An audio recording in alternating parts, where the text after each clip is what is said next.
Kwentong bayan ba o may katotohanan na may eroplanong nag-crash sa tuktok ng isang waterfalls sa Matuginaw, Samar? Gusto namin hanapin yung kung saan may nag-plane crash. May mga kaibigan ko sa Facebook na nag-share. Grabe! Balahibo mo, titindig talaga. Wow! May waterfall sa Samar na hindi lang makapigil hininga ang ganda. Nababalot din ang kwento ng hiwaga.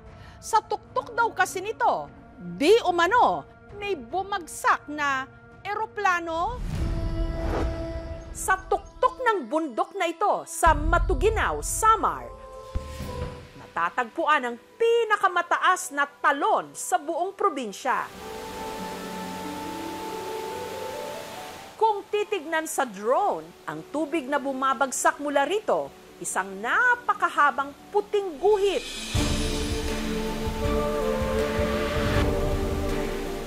Na napapalibutan ng lunti ang bundok.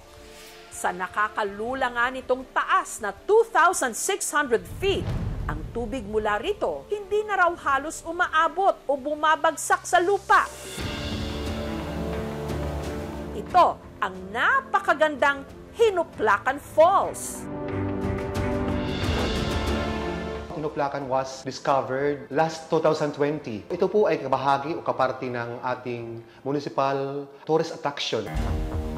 Ang pangalan ng talon may kaugnayan daw sa isang kwentong bayan na nagpapalipad sa imahinasyon ng maraming waray sa loob ng napakahabang panahon.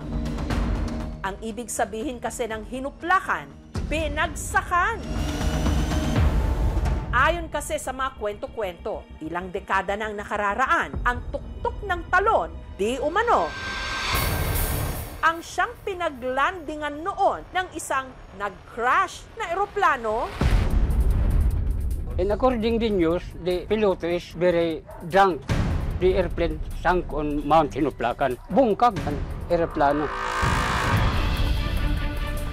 Pero sa tinagal-tagal ng panahon, ang pinaniniwala ang bumagsak na eroplano sa talon hanggang ngayon, hindi pa rin daw nakikita. Kaya marami ang nangahas na akyatin ito sa pag-asang mapatunayan kung ang balitang may bumagsak sa tuktok ng Hinuplacan Falls. Totoo! Nakita nyo, nakita? Isa sa mga lumaki sa kwentong ito, si Rodney. Merong mga matatanda na nagsasabi sa amin na meron daw eroplano na bumagsak doon malapit sa area.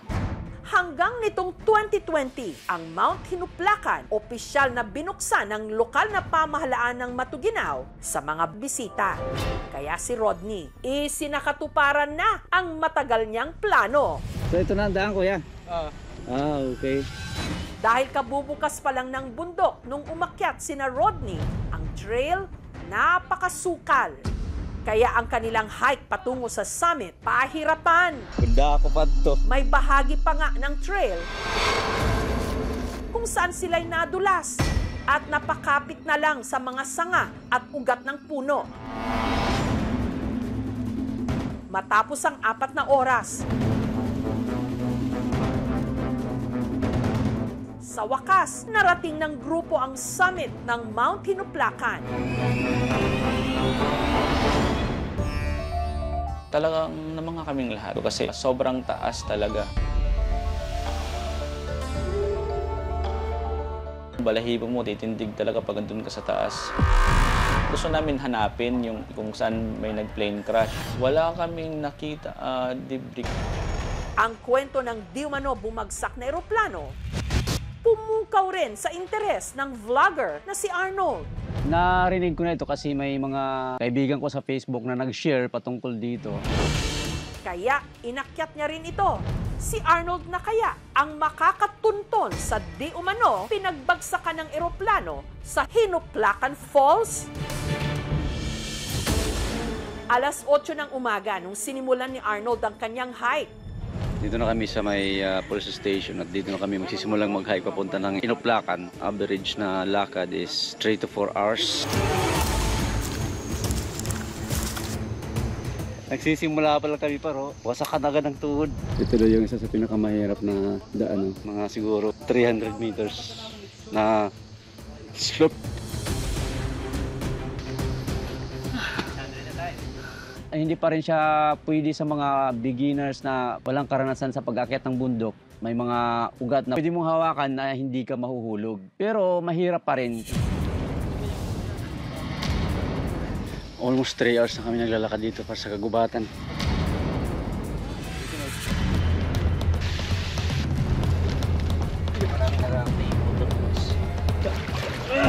Hindi na lang nakahawak. Makalipas ang halos 4 na oras, Ay, salamat Lord. narating na rin nila ang summit ng bundok. Dito natin makikita yung waterfalls pa. At dito,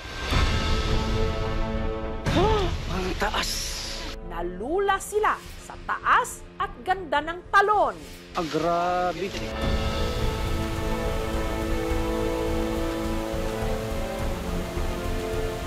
Yung mga punong malalaking kahoy doon sa baba, ang liliit na nila. Nakakakaba. Pag dinungaw mo siya, talagang parang huhugutin. Alula!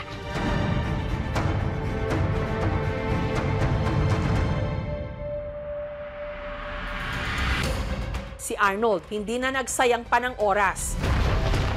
Agad sinuyod ang gubat para hanapin ang matagal ng laman ng mga kwento-kwento. Ang di umano, bumagsak ditong eroplano. Pero may basihan nga ba ang mga kwentong may nag-crash ditong eroplano? Sa pagkakaalam ko po, na may bumagsak na eroplano po, The airplane sank on Mount Hinuplakan. At may nakilala rin ang aming team na magkukumpirma raw na totoo ang plane crash sa tuktok ng Hinuplakan Falls. Sadto nga panahon, ako ang gindesignate sa namon mayor nga chief of police ang munisipyan Matuginaw. Tagikan kami upod akan pag-rescue. Fasten your seatbelt dahil ang katotohanan tungkol sa di umano bumagsak na eroplano sa Mount Hinuplakan, bubulusok na Nakita nyo, nakita? sa aming pagbabalik. Yung una kong reaction is, wow!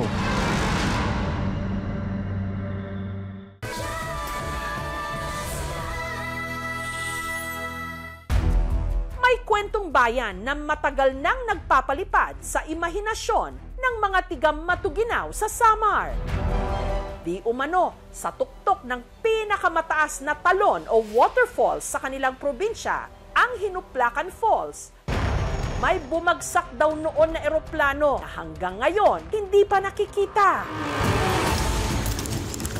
Kaya ang vlogger na si Arnold nangahas na akyatin ito para alamin ang katotohanan.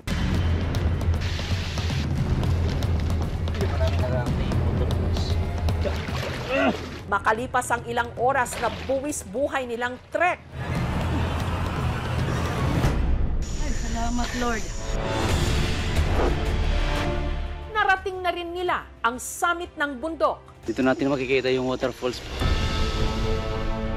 Ah, grabe! Yung una kong reaction is, wow! Ang taas!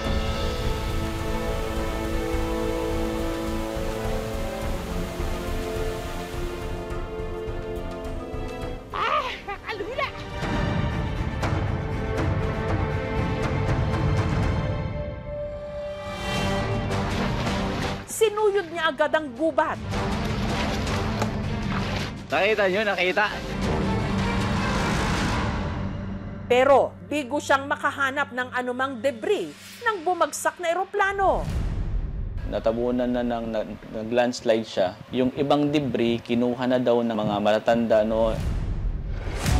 Sa kalagitnaan ng aming pag-iimbestiga, may nakilala kaming may alam daw tungkol sa mga kwento-kwento na may bumagsak na eroplano at hindi raw ito urban legend lang o kwentong bayan. Dahil naroon daw siya mismo nung araw ng search and retrieval operation. Siya ang dating chief of police ng Matuginaw, si Lolito. Tagikan kami upod akan rescue. Nagduha kami nga team, nagsiring ankoan nga, aadi na, nahiagian na namon. Taong 1972 raw nung nag-take off ang isang private company plane, lula ng piloto nito. September adto, piyesta sa Kalbayog. Pag abot dito sa eroplano sa Kalbayog, pag balik na niya, tikad to sa dida siya na aksidente. Kung nga mayada nga nakakita, usala nga wings and umigo sang kahoy, amon na kalat left side. Pero ang eroplano, nasuga dito. Kaya tumama man ang bato. Kabuti plakan, di na kinakikita, mambinangga. Gininom mo, bog. Sa kasamaang palad, ang piloto hindi na nakaligtas. Pero kung totoong may sinawing palad na eroplano doon noon, bakit wala na ang mga debris o bahagi nito? Saan po idinala ang mga debris? Ito na hindi ako maaram. Naisakay man ang helicopter ang mga kadaver.